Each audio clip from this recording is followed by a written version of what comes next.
أهلا ومرحبا بكم متابعينا الكرام، أسعد الله أوقاتكم بكل خير. في هذا الفيديو سنعرض لكم الموعد والتوقيت والقنوات الناقلة المفتوحة وكل تفاصيل اللقاء لمباراة منتخبنا اليمني من أمام منتخب جزر القمر في كأس العرب ل 2026-2025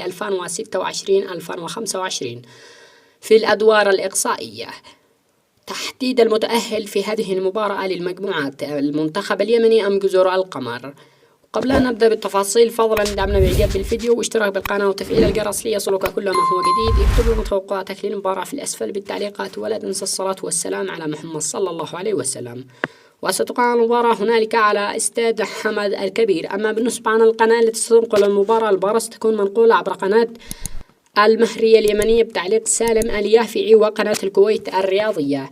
بإمكانك مشاهدة هذا اللقاء على تطبيق ياسين تي في وتطبيق الأسطورة سبورت.